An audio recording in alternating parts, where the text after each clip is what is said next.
안녕하세요. 시인의 서재 김시인입니다.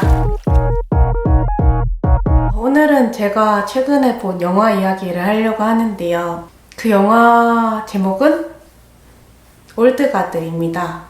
굉장히 최근에 개봉한 영화고요. 넷플릭스에서 볼 수 있는 영화인데 영화를 보다가 그리스 고전, 그러니까 호메로스의 작품이 생각나는 대목이 있어서 같이 이야기 나누려고 했습니다. 영화 내용은 불멸의 전사 이야기인데요. 상해를 입어도 금방 이렇게 재생이 되는 전사들의 그룹이 있어요. 그 그룹에 새로운 멤버가 들어오고 이 그룹의 그 불멸의 능력을 탐내하는 제약회사 회장이 이 사람들 이렇게 납치해 가고 이 그룹에서 납치된 자기 멤버들을 구출하는 내용이 주요 영화의 줄거리예요.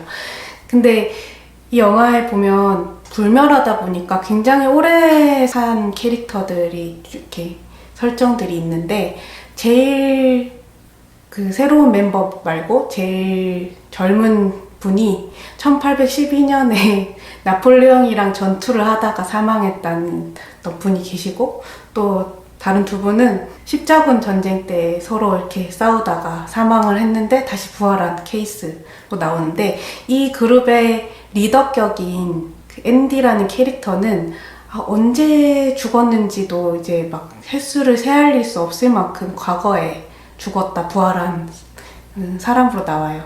근데 이 캐릭터의 이름이 앤디인데 과거를 회상하는 씬에 보면 이 앤디라는 캐릭터를 안드로마케라고 부르는 장면이 나와요. 근데 이 안드로마케라는 캐릭터가 그 호메로스의 작품인 일리아스에서 트로이 군의 가장 잘 싸우는 장수인 헥토르의 부인으로 등장하는 캐릭터 이름이라서 왜 안드로마케라고 했을까 이런 생각을 하면서 그 영화를 봤었어요. 서양 문화에서 안드로마케라는 이름은 제가 생각하기에는 헥토르의 부인으로서 그 이름이 가장 유명할 것 같은데 영화 제작자와 작가가 굳이 그 캐릭터에 안드로마케라는 이름을 붙인 데는 의도가 있지 않을까 이런 생각을 했습니다. 일리아스에서 안드로마케가 등장하는 장면은 총 24권으로 구성된 줄거리 가운데에서 6권과 22권에 등장을 해요. 일리아스에서 나오는 안드로마케는 어떤 캐릭터로 나오냐면요. 남편이 전쟁에 나갔는데 지금 깐난쟁이 아기가 있는 왕비로 나와요. 근데 이 전쟁에서 트로이가 질 수도 있고 또 어떻게 지지 않더라도 헥토르가 워낙 잘 싸우는 장수이기 때문에 전쟁에 나가면 금방 죽을 수도 있다는 그 두려움 때문에 막 이렇게 남편한테 가지 말라라고 붙잡기도 하고 막 눈물을 흘리기도 하고 또 결국 이 이야기 안에서 헥토르가 죽고 난 뒤에 이제 그 성 안에서 헥토르의 죽음을 목격하고 막 비탄에 이제 눈물을 흘리면서 막 이야기를 하는 그런 캐릭터로 나와요. 그 비탄의 내용이 주로 어떤 거냐면 당신이 죽으면 나는 이제 그리스의 포로가 될 것이고 당신의 이 아이는 사람들에게 막 천덕꾸러기처럼 살아갈 것이다. 막 이런 슬픔을 노래하는 캐릭터로 나와요. 근데 일리아스에서만 보면 안드로마케는 전사랑은 굉장히 거리가 먼 캐릭터예요. 그러니까 성 안에서 이제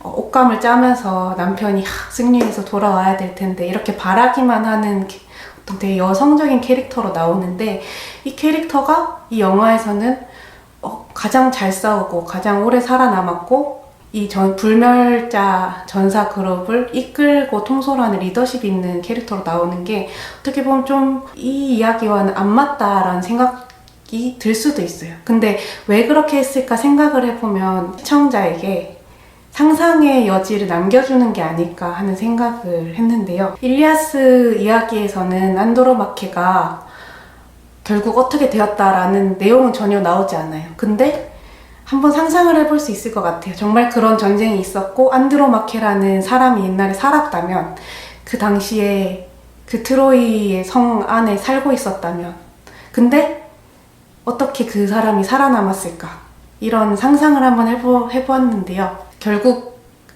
헥토르는 죽고 트로이는 함락을 당하게 돼요. 근데 이때 안드로마케는 어떤 포로로 끌려가는 것에 굴복하지 않고 열심히 가지고 있는 온갖 힘을 다해서 막 이렇게 사람들이 쳐들어온 그리스군이랑 싸우다가 사망을 한 거예요.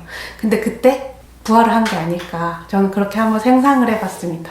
영화 안에서 보면 그 안드로마케를 부를 때 스키타이의 안드로마케 이렇게 부르는데 트로이가 아니죠. 스키타이는 또 다른 민족인데 왜 스키타이의 안드로마케일까라는 걸 이 이야기로 한번 더 상상을 해보면 트로이에서 그렇게 싸우다 부활한 안드로마케가 이제 가진 어떤 험난한 여정을 거쳐서 스키타이족으로 합류를 한 게 아닐까. 그 당시 스키타이는 트로이보다 조금 더 위쪽 지방에 있던 유목 민족이면서 말을 타고 싸우는 그런 전투 민족으로 이렇게 기록이 돼 있어요. 그래서 그 민족에 합류를 해서 전투를 배우면서 이렇게 전사로 더 거듭났던 게 아닐까 그런 상상을 해봤습니다.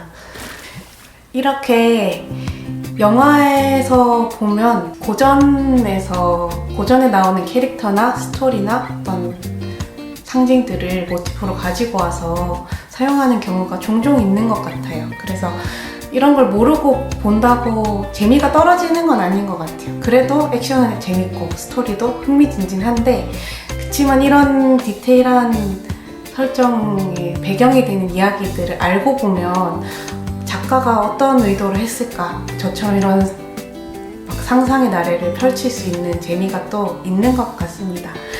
그래서 혹시 또 다른 영화에서 이런 이야기들을 발견하면 또 상상이 들면 여러분과 함께 나누도록 하겠습니다. 오늘도 봐주셔서 감사합니다.